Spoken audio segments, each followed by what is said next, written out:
I don't know what you've heard about real estate agents over the years, but some things are very mythical. So I'm here to set the record straight, tell you the facts. Stay tuned.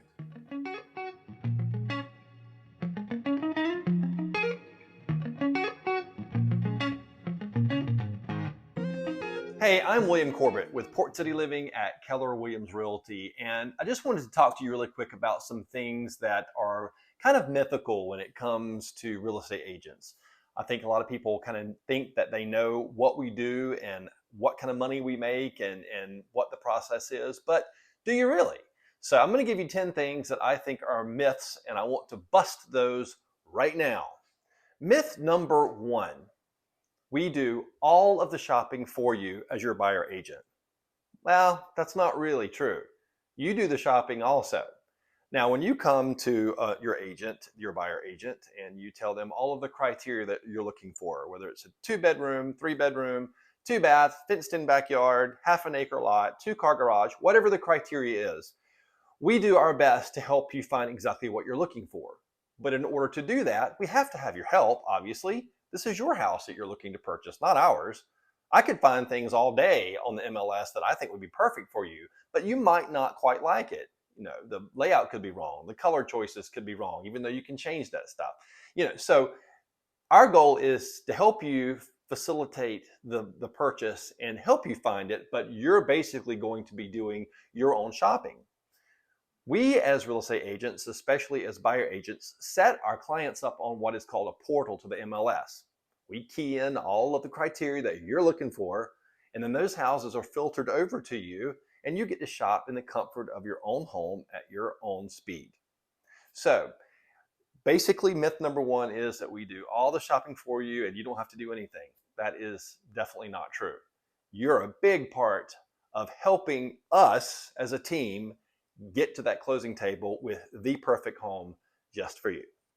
Myth number two is that real estate agents know all of their clients' financial information.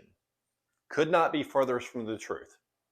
I know nothing financially about any of my clients, and I've been doing business in real estate for 7 years.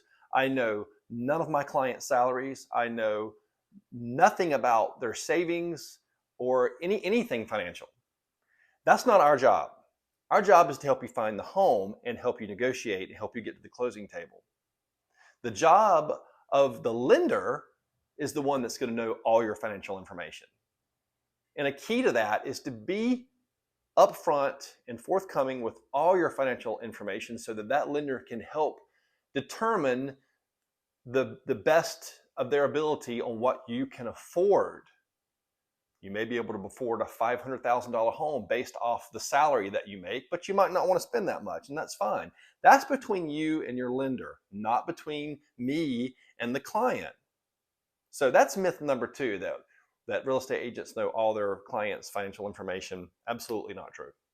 I have actually lost deals because people that were close to me thought that I was going to find out all of their financial information and didn't want me to be that close to them, which I can understand. But again, it's simply not the truth. The only way I would ever find out about a client's salary or their money in the bank or their money under their mattress is if you tell me.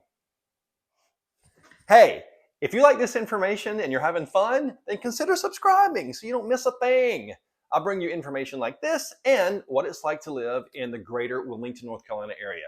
Thank you. Myth number three, and this is a big one. People think that real estate agents just make tons of money. Well, some probably do, but that could not also be further from the truth. We work very hard as agents. Buyer agents are one thing, listing agents are another thing. So when people think that we just click a few buttons and drive a few people around and sign a few things and just have all this money roll in, it's just simply not that easy. The work is hard, the work is long, there's lots of anguish, there's lots of heartache, there's lots of worry. For example, if you're a buyer agent or you're working with a buyer agent, that buyer agent takes a lot of time to help you find the right properties. As we mentioned, they set you up on a portal. We go back and forth on which are the right houses to see. We set up showings. We answer questions. We put you in a car. We drive you around, sometimes for days, weeks, months.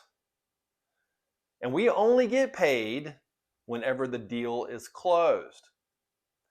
I've had many times in my career where I have driven people around for months at a time and showed, hundreds, well, not hundreds, but 50 some houses. Never buy anything. So I don't get paid for all that time. And a listing agent, for example, they put a lot of time and effort into helping price your home, having pictures taken, having social media stuff done, having websites set up specifically for your home. Lots of money is put in up front to help get that home sold for you at the best possible price. Not to mention all the negotiating that we do, trying to get the best deal for you. Those listing agents don't get paid until the deal is closed, and things could fall apart. They have happened before. So that is myth number 3, that real estate agents just make tons and tons of money. Money's good, I'm not going to lie. I've been very blessed, and I think a lot of other agents will say that as well. But at the end of the day, when you look at your closing disclosure and you see that amount of commission on there, you have to remember that commission gets split between the buyer agent and the seller agent's companies. We also have to split it sometimes with our company. They're going to take their part. And then guess what? When we get our part, guess who else takes theirs? Uncle Sam. He's going to get his as well. So by the time we do all that, shell out all the money for photographs and gas and social media and social media paperwork and everything that we have to pay for up front, there's not much left, believe it or not. I know it sounds crazy, but trust me, there's not a lot left. Okay, myth number 4 is that real estate agents cannot fire their clients. False. We most certainly can. Absolutely. I have done it. We have the right to terminate a contract if we feel like that our clients and real estate agents and clients are not meshing well together, if they're not working well, if they're not communicating correctly.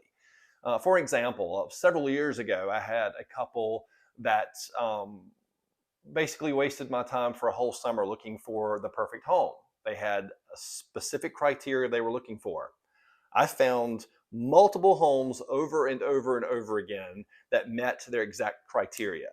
And they nitpicked every little thing about the property, and to the point where I couldn't take it anymore. And again, like I mentioned in myth number 3, is that I wasn't getting paid. I was driving around showing them everything they were asking for, and they were finding something wrong with everything. And let's face it, guys, we know no house is perfect. There's not one house on the planet that's going to have everything that you're looking for unless you build it specifically with a custom builder. So myth number 4 is that agents most definitely can fire their clients if they feel like that they're wasting their time or things just aren't working out. And it works both ways. If clients feel like they're not getting a good deal with their agent, by all means, they can come to terms and say, you know what, let's end this relationship. It's not working. Let's move on and find other people that do work together, because sometimes people just don't mesh, and that's just the way life is, and that's perfectly fine. But myth number 4 is agents cannot fire their clients. Not true. We most certainly can. This next myth is something that is been hard for me to swallow, because this is just how I conduct my business. But myth number 5 is that agents work 24/7. That is definitely not true. But I'll give you some background about me. I have spent the bulk of my life in some form of customer service. So when you've spent 30 plus years, maybe even more than that, in some type of customer service, you get conditioned to try to get information to people as quickly as possible when they ask for it. And I still am that way. I do my best humanly possible to get information back to anybody that asks me, not just my client, but extensions of that, like attorneys or inspectors or whoever is asking me a question. Even if it's just a friend, I try to get back with him with accurate, good information as quickly as I possibly can. But having said that, the longer I'm in the business, I am trying my best to control that and run my business to where I only work certain hours of the day, because we all have to have our downtime. We all have to have time in our life to get away from what we do. Even though I love what I do, I love it so much and it's so much fun for me.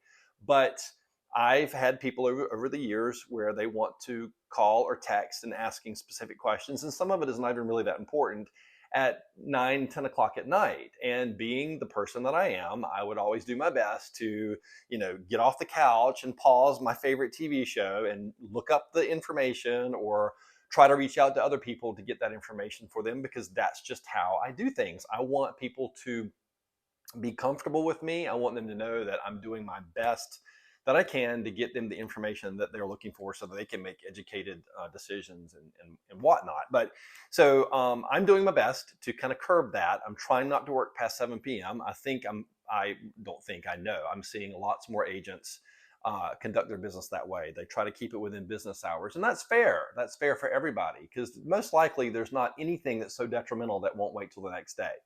So myth number 5 is that we work 24/7. Well, that's a myth. Some might, I don't.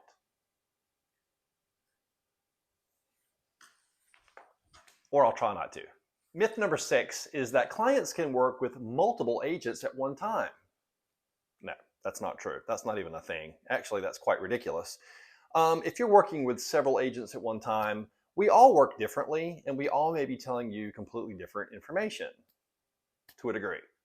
It's not fair for any of the agents to not have some type of exclusive relationship with you, because if they find out that you're working with somebody else, they're going to back off, and that's not fair. It's not fair to you as the client, because you need someone that you work with that you can trust and that you can devote yourself to, that can help you work specifically with your needs and what you're looking for. So working with multiple people is never a good idea, because you're going to have too many hands in the pot. There's going to be too many people telling you too many different things. You need to build a trusting, loyal relationship with an agent, and find that person and move forward and let that person handle you exclusively. Myth number 7 is basically you can ask a real estate agent to lower their commission. And that's simply a really hard one to swallow, actually, because first of all, as a buyer, you don't pay any commission to the real estate agent. The seller or the builder pays our commission. And I have heard recently where some buyers have been asking their agent to lower their commission to give them a more competitive, offer, and that's just simply not fair. On the listing side, you do pay the real estate agent's commission if you are the seller, but you only do that when the house actually closes. We work really hard as agents, and we're really good at what we do. And to ask us to discount our services is just not fair. I mean, would you discount your services for somebody? Myth number 8 is, I don't need a real estate agent to sell my house. I can do it myself. That's called a for sale by owner. I actually did a video about for sale by owners and everything that's involved with that, and you can check that out right up here. I think it'll be some valuable information if you are thinking about selling your house yourself.